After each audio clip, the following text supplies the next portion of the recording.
नमस्कार सर। नमस्कार सर जी। सर क्या नाम है आपका? उदय सिंह तोमर। उदय सिंह जी, आप कहाँ से हैं? जिला शाहजहाँपुर, उत्तर प्रदेश। सर संत रामपाल जी महाराज से नाम दीक्षा आपने कब ली? 10 मार्च 2013 में। सर संत रामपाल जी महाराज से नाम दीक्षा लेने से पहले क्या आप कोई भक्ति साधना भी करते थे? जी, भक्ति साधना करते थे। और क्योंकि हमारा परिवार ही सभी भक्ति करता था, और मैं जब छोटा था तो मेरे मन में विचार ये आता था कि मैं भी किसी भगवान की, किसी देवता की भक्ति करूं। विचार में था कि किस देवता की, किस भगवान की भक्ति करूं। तो खोज करते करते फिर मेरे समझ में बात आई कि हनुमान जी भक्ति सबसे ठीक है, सरल भी है, आसान है और ठीक है। मैंने हनुमान जी की भक्ति शुरू कर दी थी। और हनुमान जी की भक्ति मैंने जैसा विधि विधान में जानता था, मैंने 3 साल तक भक्ति करी हनुमान जी की। 3 साल भक्ति करने के बाद में फिर मैंने भक्ति छोड़ दी थी, क्योंकि उसमें ऐसा हुआ मेरे साथ कुछ शारीरिक घटनाएं घटी। मुझको एक बहुत भयंकर रोग लग गया, मेरे पूरे शरीर के अंदर दाने फोड़े से निकल आए, और मुझे ऐसा लगा जैसे कोई कोढ़ी हो जाता है, जिस प्रकार से शारीरिक बीमारी होती है इस तरह से हो गया था। तो बाद में फिर मेरे पर हनुमान जी का कोई असर होने लगा था। तो घर वालों ने कहा कि अब आप ये सब भक्ति छोड़ दो, नहीं आप कहीं पागल हो गए तो आपका फिर आगे खेल ख़त्म हो जाएगा। तो घर वालों के कहने से और कुछ शारीरिक मतलब परेशानियों को देखते हुए, कठिनाई को देखते हुए फिर मैंने वो भक्ति छोड़ दी हनुमान जी की। उसके बाद फिर मैंने अपना इष्ट बनाया राम को, शिव जी को भी बनाया इष्ट अपना। तो इस तरह से मैं मतलब कि भक्ति करता चला आ रहा था, और फिर मैंने राम जी को अपना इष्ट बना लिया था। और राम जी को कोई भी मैं कार्य के लिए जाता था तो पहले अपने श्री राम को आराध्य मानकर हृदय में धारण करके मैं काम करता था। हमने पहले गुरु बनाए थे, बचपन में थे, जो कि उनको कान फूंकने वाले मंत्र दिए थे उन्होंने। वो कुछ समय तक चला, फिर बाद में मुझे एक गुरु मिल गए थे। आदि गुरु शंकराचार्य पंथ के अनुयायी थे, स्वामी सत्य प्रकाशानंद जी अजन्मा महाराज, अवधूत बाल ब्रह्मचारी। उनको हमने गुरु बनाया, और 25 साल तक उनकी शरण में रहकर जैसे उन्होंने साधना बताई थी वैसे साधना करी। और उन्होंने एक मंत्र जो दिया था, उस मंत्र के साथ साथ ये बोला था कि इस मंत्र का जाप करते रहना श्वास के साथ में। वो मंत्र था शिवोहम। जैसे ऊपर नीचे मंत्र का जाप होता है, इस तरह से जाप करते रहना। हमने वो भी किया। करीब 15 साल लगभग मैंने उस मंत्र का जाप किया। लेकिन एक विधि जो बताई थी कि रात में 2 बजे उठकर पलथी मारकर और यहाँ नाक के ऊपर यहाँ पर ध्यान लगाया करना, यहाँ तुम्हें प्रकाश दिखाई देगा। उस साधना को फिर मैंने रात में 2 बजे उठ कर के मैं उस साधना में फिर पूरी मैंने अपनी निष्ठा से पूरी जोर शोर ताकत से मैंने शुरू कर दी कि किसी तरह वो उपलब्धि प्राप्त हो जाए, जिससे मैं उनसे ये बताकर इसके विषय में कुछ जानकारी ले सकूं। सर फिर क्या कारण बना कि आप संत रामपाल जी महाराज की शरण में आए? संत रामपाल जी शरण में हम इसलिए आए कि मुझे ये टीवी के माध्यम से ज्ञान हुआ कि सोहम से ऊपर और है सत सुकृत एक नाम। और फिर हमने गीता में देखा कि ओम तत्सत ब्राह्मण त्रिविध स्मृता, कि ओम से ऊपर ये तत् और सत, ये 2 प्रभु और हैं जो ब्रह्म, परम ब्रह्म, पूर्ण ब्रह्म कहलाते हैं। अक्षर पुरुष, अक्षर पुरुष, परम अक्षर पुरुष। और हमें तो केवल ब्रह्म तक का ही ज्ञान था, इसके आगे ज्ञान नहीं था।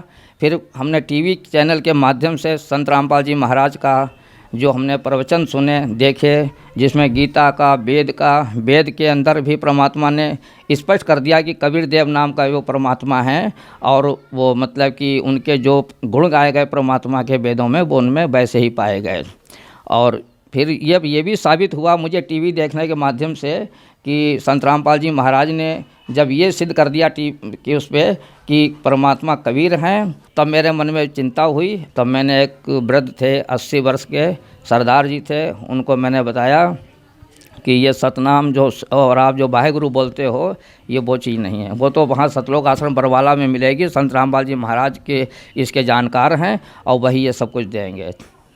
तो मैंने उनका साथ लिया, और पहली बार मैं बरवाला गया। जाने के बाद वहाँ पर फिर मैंने नामदान लिया संत रामपाल जी महाराज से। सर संत रामपाल जी महाराज से नाम दीक्षा लेने के बाद क्या आपको कुछ लाभ भी प्राप्त हुए? हाँ जी, लाभ तो बहुत प्राप्त हुए, और उसके बाद तो लाभ ही लाभ होते चले आ रहे हैं। हानि का तो कोई कहीं से समझ में नहीं आता है, कहीं पर से हानि हुई हो। अगर हमें ऐसा लगता है कि हाँ कुछ हानि हो रही है, लेकिन उसका परिणाम जब देखा तो वो भी बहुत अच्छा और पॉजिटिव प्लस में वो गया। मेरी आर्थिक स्थिति बहुत ख़राब थी, और हमें मतलब शारीरिक कष्ट भी थोड़े छोटे मोटे बने रहते थे। परिवार में भी लोग कोई ना कोई बीमारी से ग्रसित रहते थे। तो इस वजह से हालात ये थे कि मैं सरकारी सर्विस करते हुए भी कभी मैं आर्थिक रूप से अपने को संभाल नहीं पाया और हालत इतनी ख़राब थी कि मैं 5,000 रुपये ब्याज तक मैं देता था, ये कंडीशन थी।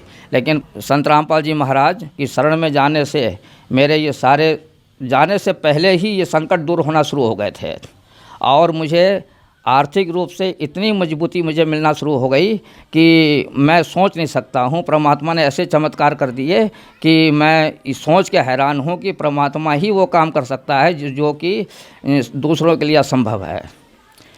मुझे मतलब कि बैंक लोन का समस्या थी, ऐसा बंदा मिल गया जिसने खुद मुझसे कहा कि तुम ऐसा कर लो और तुम्हारी ये ज़रूरत है। फिर हमने कहा ठीक है, मुझे ज़रूरत तो थी लेकिन मैं थोड़ा सा उलझन की वजह से नहीं चाहता था, तो मेरा ये काम हुआ। और मैंने एक अपनी कमेटी चला रखी थी।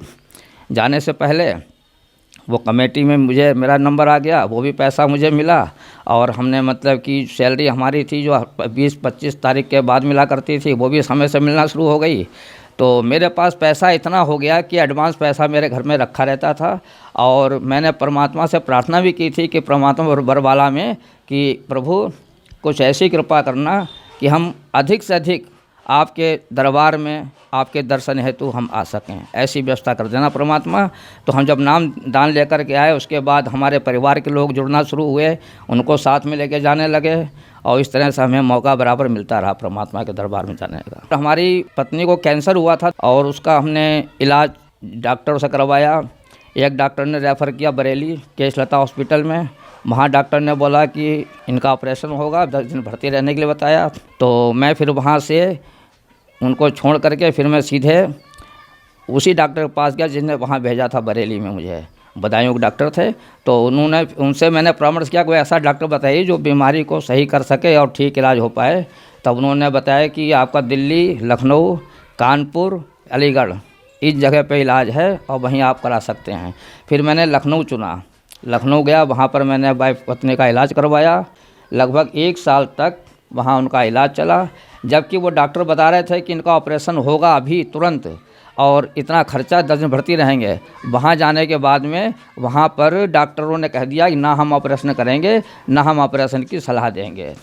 और उसके बाद 1.5 साल लगभग इलाज चला। जब मैंने पत्नी का इलाज करवा रहा था तो मैंने वहाँ पर डॉक्टरों से कुछ सलाह ली, पूछा, तो वो कहने लगे कि इस तरह के मरीज़ जो हैं 1.5-2 साल तक ज़िंदा रहते हैं, ज़्यादा लंबा जीवन नहीं जी पाते हैं। लेकिन परमात्मा संत रामपाल जी महाराज की कृपा से वो आज भी जीवित हैं और ऑपरेशन जो होना था वो ऑपरेशन भी नहीं हुआ, केवल दवा के द्वारा ही वो ठीक हो गई। ये सब संत रामपाल जी महाराज की कृपा थी और आज हम पूरे परिवार सहित संत रामपाल जी महाराज की शरण में हैं। और मुझे भी टाइफाइड हो गया था, तो मैं भी उस समय बहुत मेरी हालत बुरी हो चुकी थी कि मेरे एक कदम नहीं चल पाता था, लोग मुझे लिटालते थे, बैठालते थे। तो मैं भी समझ रहा था कि ऐसा ना हो कि मेरा शरीर ये जीवन का अंत हो जाए। वो भी मैं ठीक हुआ। एक बार नीलगाय से मैं टकराया, बहुत भयंकर टक्कर हुई थी, गाड़ी मेरी बिल्कुल पलट गई थी मोटरसाइकिल और मैं दूर गिरा जा कर के, और तो उसमें मुझे चोट आई थी। फिर बाद में डॉक्टरों को दिखाया, उसमें ठीक हो गए। कुछ लोगों ने ये बताया कि इस तरह के एक्सीडेंट में कोई बचता नहीं है, लोग मर जाते हैं। कई लोग वहाँ मर भी चुके थे, 1-2 लोग मर चुके थे। कुछ लोगों के मतलब कि शरीर में टूट फूट काफ़ी हो गई थी, लेकिन मुझे सिर्फ हल्की चोटें आई थीं और मैं ठीक हो गया। और मैं एक बात कहना चाहूँगा, बवासीर की शिकायत जो थी, शिकायत इनकी, वो भी ठीक हो गई परमात्मा की कृपा से और आज बिल्कुल ठीक हैं। सर, संत रामपाल जी महाराज से नाम दीक्षा लेने के बाद आपको बहुत सारे लाभ प्राप्त हुए। संत रामपाल जी महाराज के बारे में यह कहा जाता है कि संत रामपाल जी महाराज ब्रह्मा विष्णु महेश जी की भक्ति छुड़वाते हैं, क्या यह बात सही है? नहीं, ये ऐसा नहीं है। संत रामपाल जी महाराज तो शास्त्र अनुकूल जो भक्ति विधि है वो बताते हैं, और जिस भक्ति के करने से मनुष्य को इस पृथ्वी पर सभी प्रकार के शारीरिक आर्थिक लाभ प्राप्त होते हैं।